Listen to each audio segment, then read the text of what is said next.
At the upscale Crawford Academy, new student Virginia Wainwright wants to be part of the school's most popular and privileged clique, the elite top 10. Having survived a freak accident leaving Ginny suffering from memory loss and traumatic blackouts, she attempts to resume a normal life, but something terrible is happening.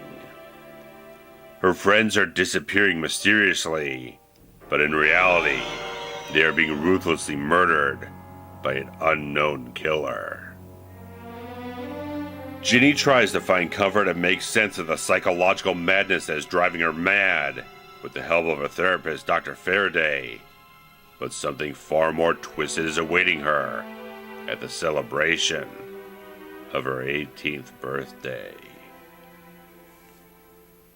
So from the producers of My Bloody Valentine, which was shot after this but rushed into theaters for a February 1981 release date, we got Happy Birthday to Me hitting cinemas on May 15th of 1981, and was produced independently in Canada at a budget of $2.5 million, and later would be picked up by Columbia Pictures for $3.5 million, and ultimately grossed $10 million at the box office following a reportedly hefty marketing campaign. Now, jumping onto the helm of the film was director J. Lee Thompson, who was already very well known for The Guns of Navarone and the original Cape Fear, starring Gregory Peck and Robert Mitchum. After this, he would close out his career with a string of Cannon films starring Charles Bronson, including 10 to Midnight and Death Wish 4. Now, the benefit of having a seasoned director on this film is clearly evident throughout, as Thompson demonstrates a solid craftsmanship, from the skilled intent with the cinematography using several cinematic camera movements, to the steady hand involved to tweak the suspense at the right times to the right degrees. You can see his knowledge and skill aiding the psychological nuance of the movie. And the film does make use of subtle misdirection in its growing elements of mystery and interesting plot turns, and his handling of the actors shows through quite strongly, resulting in a film that holds together very tightly. I mean, sure, there are some genre tropes aplenty and a few false jump scares and some silly pieces of dialogue and spots to continue masking who the killer appears to be, but on a direction level, I can hardly find a fault here at all. Leading off this film's cast as Virginia is Melissa Sue Anderson, who had a very steady career with TV guest spots and a few film roles in between to this very day, and she proves to be a high-quality talent here, grappling with Ginny's trauma in a very grounded and respectable fashion. I was thoroughly impressed with her strong range of emotions, balancing Ginny's haunted nature with a genuine likability. It's a very well-rounded performance that proves Anderson's value as an actress. And as the narrative progresses, more of Virginia's memories return to her, which wrenches such pain and sympathy out to have an audience really feel for, even as we begin to believe that Virginia might indeed be the killer after all. But the weight of panic and terror really begins to crack her psyche, just horribly twisting and tearing her apart, to where her and the audience thoroughly question what in the hell is actually happening. The quality of what Melissa Sue Anderson brought into this role really helps elevate the film greatly. I just can't overstate how good I felt her performance absolutely was here. But apparently actor Glenn Ford was not having a real hot time on this film, with reports of being drunk, combative, and even punching an assistant director at one point, which everyone apparently apologized for, but thankfully he still puts in a fine performance that services his generous amount of screen time well as Ginny's therapist. I am sure this is far away from the upper echelon of his career of performances, but he has enough natural qualities as an actor that pulls him through whatever ill happenings are occurring in between takes. And the rest of the cast put in very naturalistic, enthusiastic performances with charismatic, distinctive characters. Whether they're very relatable people, bit of an odd outsider, straight up pervert, or just plain quirky with their humor, everybody is putting in genuine effort to make every character stand out apart from everyone else. I did tend to rather enjoy the character of Steve Maxwell, as he's always placing these bets with his friends and then kind of fretting over losing every single time. He also had a bit of a romantic interest in Ginny that apparently got cut down a bit, but he really showed a lot of endearing qualities that made him enjoyable to watch, and I can echo that statement with just about everyone else here. As characters are built up in their own ways, we get something out of it when the killer strikes and elements adversely unfold.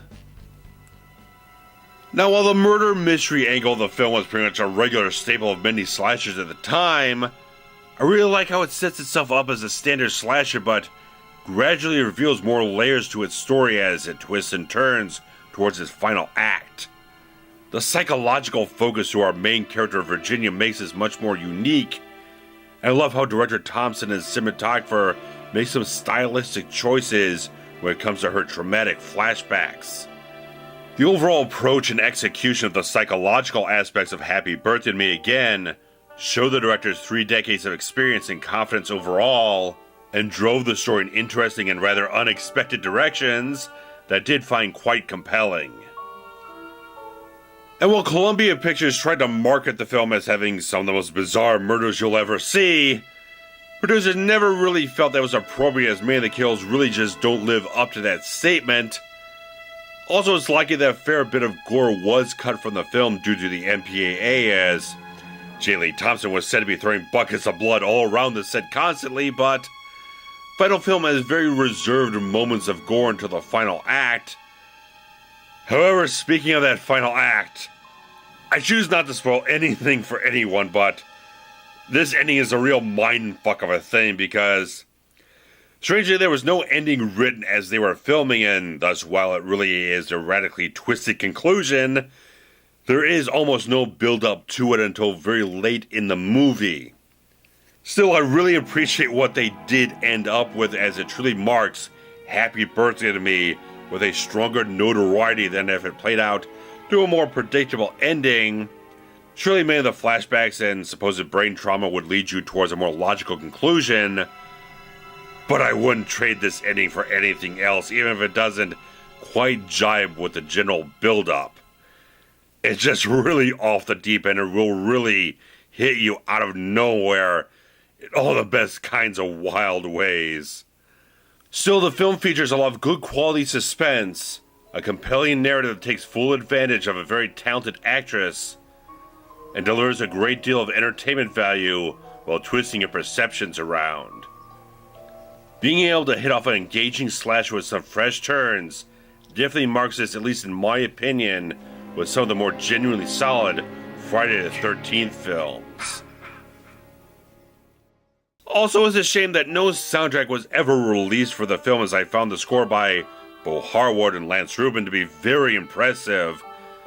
The orchestral work really made the film feel like a fairly high-quality thriller, giving everything a strong soundscape to wrap all the suspense and psychological tension up around. Although it's peculiar that when this first hit DVD, almost the entire soundtrack was replaced with stock library music and electronic score. Of course, it's caused an uproar with fans, but thankfully the later Anchor Bay DVD and all Blu-ray releases restored the original theatrical audio. In the UK, Happy Birthday to Me was released by Powerhouse Films for the Intercarrier series, with a collectible 24-page booklet, TV spots and trailers, image galleries, a fan audio commentary track, and both the original soundtrack and the controversial alternate audio from the original DVD release. For me, this film is really an undersung gem of the 80s slasher genre. Locking in a well-experienced director who is very enthusiastic to throw himself into the project, and backed by a couple good and one really exceptional acting performance, you've got something that you really should be buying right about now. At the time of producing this review, there is a retro VHS-style packaging Blu-ray being released into Walmart stores, so feel free to share your comments on the film below, and, as always, I'll catch you guys around soon, so take care. Bye-bye.